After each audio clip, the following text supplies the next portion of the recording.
12시에 많은 참여 바랍니다.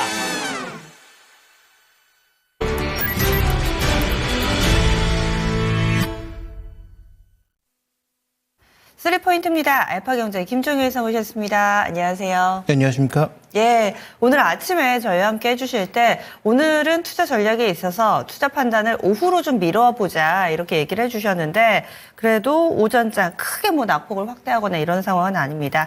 과연 오늘장 어떤 포인트 보시는지 첫 번째부터 짚어봅니다. 지수상으로 봤을 때 저점 확인은 언제인가? 많은 투자자분들이 궁금해하고 계시죠? 이것이 하루짜리, 오늘 하루 하락으로 끝날 것인지 아니면은 내일 모레까지 이번 주 내내 우리를 붙잡고 늘어질 것인지 궁금하실 겁니다. 김 이사님은 어떤 의견이신가요? 네, 일단 저는 뭐 코스피의 움직임도 뭐 굉장히 중요하지만 지금 프로그램 쪽에 매수가 조금 들어오면서 낙폭을 좀 줄이고 있는 건 분명히 긍정적이고요. 그다음에 선물 시장의 전체적인 추이를 봐도 오늘 기록했던 초반의 저점 9시 구간에서 기록했던 저점을 깨지 않으려는 시도가 나타나고 있는 것은 뭐 매우 긍정적으로 보이나 만약에 이게 연속된 흐름이라면 내일도 매도 나오고 그 다음날도 매도가 나오는 그런 흐름이라면 오늘의 이 반등은 또 의미가 퇴색될 수 있기 때문에 결국 종가 부근에서 어떤 모습을 만들어내는지 중요하고 그러면 결론적으로 봤을 때 현재 분할 매수 정도는 분명히 가능한 영역이다. 밸류 기준으로 봐도 그렇고 어느 방향으로 봐도 현재 구간에서의 분할 매수, 현금이 좀 있다면 일부 낙폭과 대주의 분할 매수는 저는 뭐 지금 당장도 가능하고 뭐 종가에도 가능하고 계속 가능하다라고 보는데 다만 중요한 것은 이 외국인들의 매도가 일시적이냐 연속적이냐는 오늘 내일 나올 뉴스들에 계속 좌우될 수 있기 때문에 그 변동성을 내가 안을 수 있다면 지금 사도 되고 내일 사도 되고 종가에 사도 된다라고 보고 있습니다. 다만 어떤 종목을 사느냐는 뭐 답은 이미 정해져 있다라고 판단하고 있는데요. 시장 대비 강한 종목을 살 수밖에 없다는 거죠. 오늘도 지금 외국계 창구 쪽으로 매수가 들어오고 있는 종목은 뭐 일관됩니다. 우리 입장에서는 삼성전자에 매수가 들어왔으면 좋겠지만 어제 하루 잠깐 매수 들어왔던 걸 제외하고는 여전히 제한적인 상황이니까 오늘도 하나에어로스페이스, 기아, HT&일렉트릭, 우리금융지주, KB금융, 뭐 BHI, BNK금융지주 이런 쪽으로 좀 들어오고 있는데 전체적으로 보면 배당주 성격이 강한 종목군들이 이 안에 대거 포함되어 있고 그다음에 뭐 한국타이어앤테크놀로지, 오리온 등 실적주들이 또 일부 포함되어 있는 그런 양상이어서 일단 외국계 창구 쪽에서 매수가 꾸준하게 좀 유입되는 것으로 보이는 그다음에 외국인들이 설사 사지 않는다고 하더라도 기관들이 살만한 매력이 있는 종목군들의 대응이 지금은 유리하다는 거죠. 그래서 중장기적으로는 뭐 방산이나 뭐 전력 설비 이런 거 나쁘지 않지만 지금부터 적어도 연말 정도 혹은 더 짧게 이번 주부터 다음 주 상간에는 그래도 대기 매수대가 충분하게 있는 종목을 사는 게 낫다라고 보고 있고 이 구간 안에서의 대기 매수는 배당이라고 하는 키워드 그다음에 프로그램 매수가 들어왔을 때 소위 대형주라고 하는 키워드 이 두 가지를 벗어나서는 쉽지 않다라는 거죠.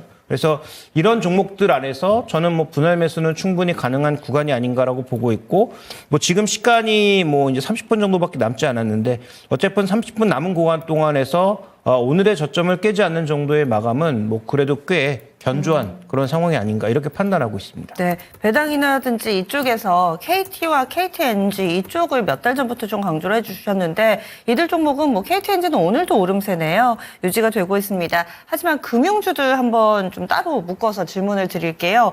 KB금융이나 신한지주는 좀 많이 빠지거든요. 그래서 이 부분은 어떻게 봐야 될까요? 근데 지금이 오히려 기회인 거죠. 뭐 급등하는 구간에 쫓아 샀을 때 이들 종목은 여러 번 말씀드렸지만 그렇게 수익이 크게 나지 않습니다. 그래서 지금처럼 빠져있는 구간에 사는 것이 핵심 포인트이고요. 이 종목들은 최근에 주가가 꽤 오른 편이어서 제가 지금 자막에서 얘기하고 있는 딥밸류 종목은 아니거든요. 근데 그럼에도 불구하고 지금 뭐 급락하고 있다라고는 하지만 오늘도 뭐 견조한 KT 정도를 제외한 나머지 종목군들은 오늘 뭐 5% 뭐 이 정도 빠지고 있는데 그래봐야 최근에 반등을 되돌리는 정도예요. 그다음에 오늘 창구 기준으로도 전체가 다 동일하게 매수가 들어오고 있는 건 아니지만 외국계 창구 쪽으로는 꾸준하게 매수 기조가 이어지고 있는 상황입니다. 그래서 뭐 매일 매수가 들어오고 매일 오르는 거 아닌데 분명히 매수의 기조가 도도하게 좀 한 방향으로 흐르고 있다는 걸 고려해 보면 오늘처럼 하락하는 구간에 사야 그나마 일정 부분 수익률이라도 기대할 수 있는 거지 또 5% 6% 올라가는 날 쫓아서 봐야 그러면 뭐 별로 우리가 누릴 수 있는 수익 폭도 없고 그다음에 시장에 대응할 수 있는 여력도 제한적이고요. 그다음에 또 하나 중요한 포인트는 이런 금융주나 방어주, 뭐 전체 포트폴리오에서 큰 비중을 차지하면 차지할수록 다른 종목이 움직일 때 실망감이 커지겠죠. 그래서 제가 생각하는 비중은 아무리 많아야 20%, 제가 생각하는 이상적인 비중은 전체 포트폴리오 내에서 금융주의 비중, 배당주의 비중은 한 15% 내외 정도면 충분하다. 이렇게 좀 바라보고 있습니다. 네. 지수 확인, 이 지수의 저점 확인은 언제인가? 지금 그 시기를 명확하게 우리가 예단할 수는 없는데 투자 전략 측면에서 분할 매수에 들어가는 것은 충분히 또 유리한 선택이 될 수 있다라는 의견과 함께 이 방어주적인 성격, 배당, 그리고 딥밸류, 그러니까 저밸류에이션 종목군들 이쪽 좀 기억해 주시면 좋겠습니다. 그리고 또 한 가지. 네. 지금 만약에 윤석열 정부의 그림력이 떨어진다면 밸류업 정책이 약해지지 않을까라는 그 오해도 있을 것 들어요. 같은데요. 맞아요. 그거는 뭐 정확한 착각이죠. 이거는 글로벌적인 흐름이고요. 우리가 지금 일본 증시를 그대로 쫓아가고자 하는 흐름이 분명히 있고 일본의 성공 사례가 우리가 동일하게 갈 수는 없지만 존재하는 상황이고 그다음에 지금 우리가 또 하나 가장 고민해야 될 포인트는 만약에 윤석열 정부의 그립이 정말로 약해져서 전체 그 정부가 전환되는 어떤 그런 상황으로 가게 되면 네. 지금 민주당이 주장하고 있는 게 뭡니까? 상법 개정이거든요. 그러면 지금 뭐 기업들은 강하게 반대를 하고 있지만 민주당이 그렇지 않아도 다수당인 상황에서 만약에 그 대통령도 뭐 바꿔야 되는 그런 상황으로 가게 됐을 때 그러면 상법 개정 같은 것들도 한번 추진해 볼 수 있지 않나라는 판단을 해보게 되면 외국인들의 장기적인 입장에 봤을 때 우리 시장이 가장 바라는 것 중에 하나가 상법 개정일 텐데 네. 그러면 이런 부분까지 생각해 보면 오히려 그런 밸류업 관련 종목군들에 대해서는 더 관심을 높여야 되는 게 아닌가 이렇게 좀 봐야 되는 거죠. 물론 앞으로 뭐 어떻게 될지는 아무도 모릅니다만 지금 그 여당 야 6당이 가장 강력하게 추진하고 있는 소위 그 탄핵이라고 하는 것이 뭐 어떤 결과를 날지 모르지만 만약에 그쪽 방향으로 가서 정말로 민주당 정부가 생길지 안 생길지 그것도 모르는 일이지만 그런 방향으로 가게 된다면 밸류업 종목은 피해주가 아니라 오히려 수혜주가 될 가능성이 있는 거죠. 지금 우리가 바라는 것, 소액주주들이 바라는 것, 그다음에 자본시장이 바라는 건 자본시장의 일부 개정이 아닙니다. 상법에서 특히 주주환원과 관련된 부분, 또 이사의 어떤 책무와 관련된 부분, 이런 부분을 가장 강조하고 있는데 그게 오히려 달성될 가능성이 있다라는 관점에서 보면 소위 주주환원 쪽에 관심이 많은 종목군들에 대해서는 저는 오히려 그게 더 호재가 아닌가 이렇게 좀 봐야 될 것 같습니다. 말씀 잘해주신 것 같아요. 놓칠 뻔한 부분이 이 윤석열 현 대통령의 정책 관련해서 밸류업으로 묶였던 종목이기 때문에 일시적으로 밀리는 걸 수도 있다. 하지만 실질적으로 만약에 정치권 내 어떤 이슈가 있더라도 이 글로벌 스탠다드를 따라가는 밸류업 프로그램의 분위기가 달라지지는 않을 것이다. 긍정적인 시각으로 계속 의견을 주고 계세요. 지금 그렇다면 이들 종목은 또 기회가 될 수도 있겠네요. 다음 포인트 넘어가겠습니다. 다음 두 번째 포인트 참고해볼 해외 증시는 하셨는데 요즘 우리 증시가 해외 증시와 워낙에 좀 괴리가 있고 미국, 뭐 일본 다 잘 가는 것 같은데 어디를 봐야 될까? 참고해볼 만한 해외 증시 있나요? 네, 올해 상승률 1위 증시 어디일까요? 해외 증시 전체를 통틀어서. 혹시 인도? 아닙니다. 인도가 한 70% 정도 올랐는데 네. 인도를 훌쩍 뛰어넘는 증시가 있죠. 어딘가요? 바로 아르헨티나입니다. 아르헨티나가 그렇게 올랐어요? 네, 아르헨티나가 올해 배 이상 올랐는데요. 뭐 관심도 없으시니까 아르헨티나가 얼마나 올랐는지 맞아요. 모를 것이고 그다음에 아르헨티나가 왜 올랐는지에 대한 판단도 별로 안 하시겠지만 뭐 저 역시 별로 관심이 없다가 최근에 뭐 뉴스를 찾아보고 알았는데요. 올 한해 지금 증시 1위 상승률이 아르헨티나. 그다음에 우리가 뉴스를 되돌려서 1년 전 생각해 보면 가장 이슈가 많이 됐던 아르헨티나 이슈는 저렇게 경제가 안 좋은 국가가 제2의 트럼프가 나타났다. 그다음에 그 대통령의 이름이 나왔을 때 가장 어떤 얘기가 많이 나왔냐? 그 대통령의 별명이 전기톱이었죠. 왜냐하면 공약 자체가 공무원들 대거 자르고 그다음에 예산 대거 삭감해서 지금 소위 얘기하는 아르헨티나의 포퓰리즘을 다 되돌리겠다. 그래서 이 사람은 거의 오른쪽 끝에 가 있는 사람이다라고 해서 시장에서의 평가가 거의 극악이었습니다. 근데 뭐 지금 1년 잘했다고 해서 앞으로 잘할 수 있는 건 아무도 보장 못하지만 1년 동안 정말로 그렇게 했더니 월 25%가 넘었던 아르헨티나의 물가 상승률이 지금 2% 중반으로 잡혔고 물론 한 달에 2% 올라가는 것도 엄청난 거죠. 네. 다른 나라는 연 2% 올라가는데 이 나라는 아직도 월 2%가 올라가는데 1년 전에는 월 25%가 올라갔던 국가입니다. 그러니까 연간으로 치면 300% 이상 물가가 올랐다라는 건데 감이 안 와요. 네, 그게 이제 공식 예. 지표니까 아마도 이제 실제 체감 물가는 뭐 한 달에 100%뭐 이렇게 올랐다라고 봐야 되겠죠. 그런데 어쨌든 그런 국가에서 이제 한 달에 2%까지 잡은 것도 대단한데 맞아요. 주식 시장도 지금 뭐 100%가 올랐던 것도 대단하지만 더 대단한 건 지금 이 아르헨티나가 외환 보유고가 3배로 늘고 채권은 3배가 났다는 거죠. 그때 이제 정말 어렵다고 했을 때 이 대통령이 됐을 때 아르헨티나에 투자했으면 채권으로는 3배 이상의 수익률이 이미 났다. 그런데 여기서 그럼 아르헨티나에 투자해라 그 말씀을 드리려고 하는 게 아니라 그때가 어느 때였냐를 되돌아보자는 거죠.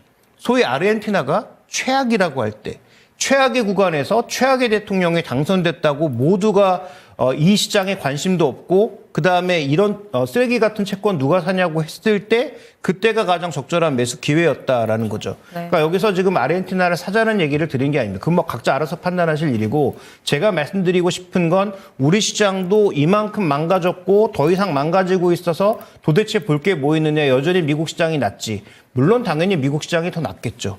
근데 우리가 봐야 되는 것은 이렇게 어떻게 보면 지금이 악재의 정말 극점일지는 모르지만 극점 부근이라면 지금부터 사야 우리 시장이 뭔가 회복을 했을 때 어느 정도 그 회복의 단맛도 가장 느낄 수 있다는 거죠. 다만 저점은 누구도 알 수 없으니 뭐 분할 매수 관점에서 접근하자라는 것이고요. 그래서 글로벌 증시에서 꾸준하게 올랐던 인도 증시보다는 우리에게 더 시사점을 주는 글로벌 증시는 아르헨티나다. 그래서 아르헨티나 ETF가 미국의 국가별 ETF에서도 성과도 가장 좋았고 실제로 아르헨티나 지수도 가장 많이 올랐고 채권은 더 드라마틱하게 물가가 떨어지니까 당연히 드라마틱하게 올랐다라는 걸 고려해 봤을 때 지금 우리나라가 진짜 시스템 붕괴로 가는 거다. 라면 뭐 투자하면 안 되겠죠. 지금이라도 손절해야 되겠지만 그게 아니라면 지금처럼 밸류가 빠져 있는 현재의 상황은 EPS는 내려갈 대로 내려가고 그다음에 PR도 내려갈 대로 내려간 현재의 상황은 제가 보기엔 거의 저점에 좀 근접해 있는 것이 아닌가라고 봐야 될 것 같고요. 그래서 다음 준비된 그림 하나만 더 보여주시면 실제로 지금 우리 시장에 있어서 전반적인 변동성의 핵심 포인트가 저 그림에서 나오는 것처럼 정치적 불확실성 때문인 거죠. 그래서 파란색 차트는 이게 2016년입니다. 탄핵 때. 네. 박근혜 대통령 탄핵 때 미국과 우리나라의 정책 불확실성의 차이가 파란색이고요. 그다음에 지금 회색으로 표시되고 있는 건 S&P 500과 한국 코스피 지수의 차이입니다. 정책 불확실성이 우리가 높아졌을 때 당연히 S&P 500의 전체적인 움직임이 더 좋았고 우리 시장의 변동성이 커졌다라는 걸 이걸로 확인해 볼 수 있는 거죠. 그러면 우리가 만약에 뭐 탄핵과 관련된 이슈라든지 아니면 지정학과 관련된 이슈를 빠르게 끊어내지 못하면 조정이 길어질 수도 있죠. 그런데 어쨌든 우리가 지나고 나서 생각해 보니 탄핵도 지나가고 나서 빠르게 회복하더라라는 거죠. 그래서 앞서 말씀드렸던 그 두 가지를 한번 섞어보면 우리가 가장 부정적으로 볼 때가 생각해보면 기회였을 가능성이 높고 생각보다 투자의 어떤 기간이 길어질 가능성은 있지만 저가 분할 매수를 생각하시는 분들의 입장에서는 또 현금이 있으신 분들의 입장에서는 지금부터 뭔가 조금씩 베팅하지 않으면 투자하기가 쉽지 않다. 오히려 또 빠르게 반등하는 구간에선 이거 잘못 올라탔다가 또 괜히 사는 것 아닌가라는 그런 두려움에 쌓일 수 있기 때문에 저는 오히려 이렇게 좀 하락하는 구간에서 좋은 종목, 뭐 밸류가 좋은 종목을 저가 매수하는 것은 이미 앞서 말씀드린 것처럼 뭐 적절한 전략이 아닌가. 그걸 가장 잘 보여주는 예가 아르헨티나가 아닌가. 이렇게 좀 판단하고 있습니다. 동트기 전이 가장 어둡다 뭐 이런 얘기일 것 같아요. 아르헨티나가 정말 이런 극심한 극악의 물가에 시달리다가 드라마틱하게 좋아져서 올해 전 세계 증시 상승률 1위를 기록하고 있다라는 말씀이신 건데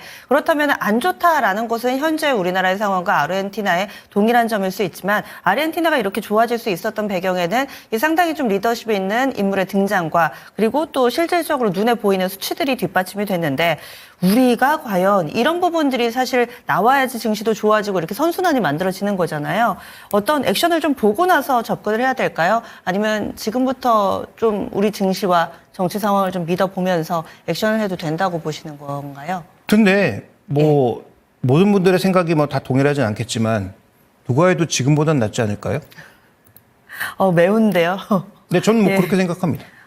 예, 알겠습니다. 그래서 지금 현재 상황보다는 좀 나아지지 않을까. 지금 다들 어렵다 많이들 하실 겁니다. 체감하실 거고요. 그리고 또 주식하시는 분들은 더욱더 그러실 거예요. 물론 지금 김 이사님 해주시는 이야기를 여러분들이 받아들이는 상황에 따라서 조금씩 다르실 수 있는데 어찌됐든 이 힘든 상황보다 좀 나아지기를 바라면서 저점 매수는 가능하지 않을까라는 시각으로 아르헨티나의 사례를 좀 들여다봤습니다. 다음 포인트 넘어가겠습니다. 마지막으로는요, 사실 오늘 이슈가 있기 전에도 플랫폼 관련된 종목군들, 낙폭과대 종목군들 많이 오름세를 나타내기도 했었죠. 이 가운데서 정말 원성을 많이 샀던 네카오, 이 카카오도 어제장까지 급등세를 이어가는 모습이었습니다. 오늘은 한 번 더 또 이 현재 상황과 맞물리면서 더 주목받고 있고요. 반면에 대척점에 있다고 해야 될까요? 약간의 정반대의 성격으로 또 윤석열 정부의 정책 관련된 종목군들, 뭐 대한고래나 원전 관련된 종목군들 약세 흐름을 보여주고 있습니다. 여기서 균형점을 어떻게 찾아볼까요? 네, 일단 그 카카오 그룹은 지금 뭐 특별한 이슈가 있다기보다는 가장 압박을 받았던 그런 대표적인 그룹으로서 오히려 윤석열 정부의 그립력이 약해지니까 오늘 대거 강세를 보이는 상황이죠. 그래서 뭐 카카오페이라든지 카카오, 그다음에 뭐 카카오뱅크를 포함한 그룹주 전반이 뭔가 좀 빨간색이 나오고 있고, 반면 원전 쪽은 뭐 지금 대한고래와 맞물려서 원전 쪽의 그립이 좀 약해지지 않을까라는 그런 두려움. 그다음에 최근에 뭐 BHI를 포함한 일부 종목군들의 강세가 있었기 때문에 그와 관련된 차익 매물이 좀 흘러나오는 구간이죠. 그런데 이제 생각해 보시면 뭐 그 소위 원전 말고 클린에너지 관련 종목군들도 미 대선과 관련돼서 계속 강조드렸습니다만 누가 된다고 해서 이게 바뀌는 흐름일까를 생각해 보면 아니라는 거죠.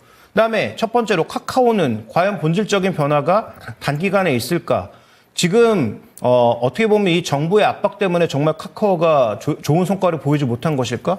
전혀 그렇지 않잖아요. 그러니까 지금 뭐 정치적인 논리로 정치 테마주 일부가 올라가고 있고 오늘 카카오그룹주가 급등하고 있는 그런 양상입니다만 카카오그룹이 지금 본질적으로 바꾸고 있는 건 딱 한 가지죠. 비용 통제하는 거 외엔 아무것도 없습니다.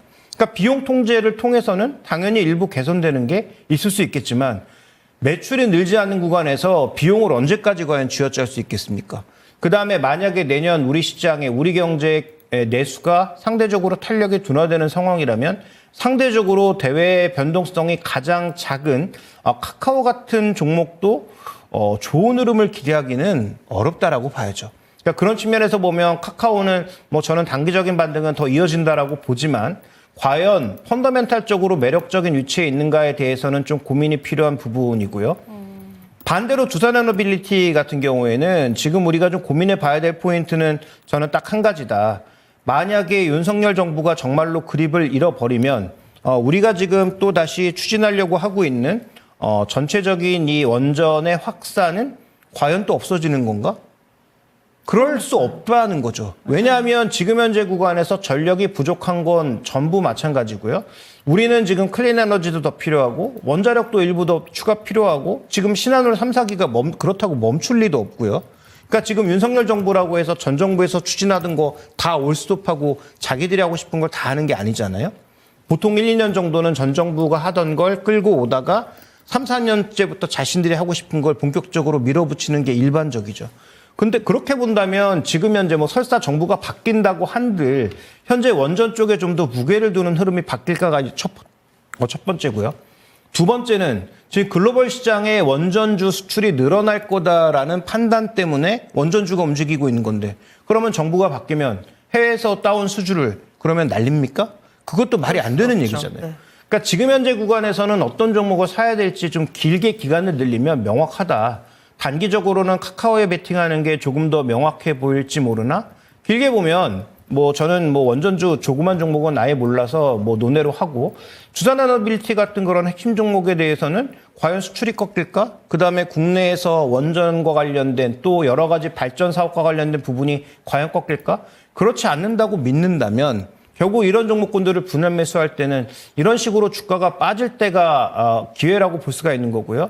다만 한 가지 변수는 지금 다 된 밥에 또 재 뿌리는 게 나타났는데 두산그룹 입장에서 저는 전혀 이걸 좋게 보지 않지만 두산그룹이 어쨌든 로보틱스하고 이걸 계속 교환하는 과정이 있잖아요. 밥켓을.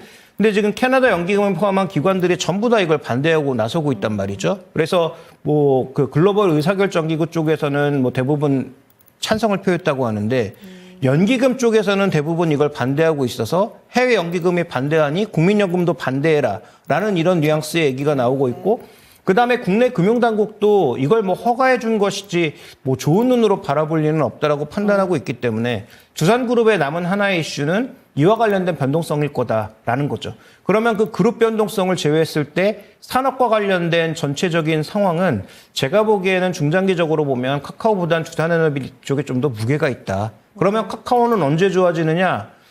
비용 줄이는 게 핵심이 아니라 매출을 어떻게 늘릴 것이냐가 관건이고 지금 근데 매출을 늘릴 수 있는 상황이 전혀 아닌데다가 네. 카카오는 제일 급한 게 아무래도 김범수 의장과 관련된 이슈를 어떻게 풀어내느냐겠죠. 근데 이게 지금 아직 뭐 1심도 나오지 않은 상황이니까 뭐 이 이슈는 좀 더 지켜볼 필요가 있겠고 그래서 아마 김범수 의장과 관련된 이슈가 좀 더 클리어해지면 아마도 카카오의 신규 투자라든지 뭐 이런 것들이 나타날 수 있기 때문에 카카오를 좀 더 본질적으로 볼 수 있는 핵심의 매출의 증가는 아마도 그때쯤 우리가 바라볼 수 있지 않을까. 그래서 단기적으로는 카카오, 중장기적으로는 저는 여전히 두산에너빌리티에 좀 무게를 둘 것이 필요하다라고 보고 있습니다. 네, 오늘 비상계엄이라는 키워드에 따라서 희비가 엇갈리는 대표주 두 종목 카카오와 두산에너빌리티를 통해서 이 해안을 제시를 해주셨는데 이 이벤트, 이 해프닝으로 인해서 종목의 본질을 바라보는 여러분들의 이 투자에 있어서 흔들리지 마시기를 바란다는 말씀 같이 좀 드리도록 하겠습니다. 따라서 단기적으로는 카카오, 중장기적으로는 두산에너빌리티 그리고 또 원전 전반적으로 좀 걱정들을 하고 계실 텐데 혹시라도 뭐 정치권 내 이슈가 있더라도 전반적인 기조가 달라지진 않을 거다라는 시각으로 봐주시네요. 여기서 김희선님 보내드릴게요. 오늘 말씀 고맙습니다.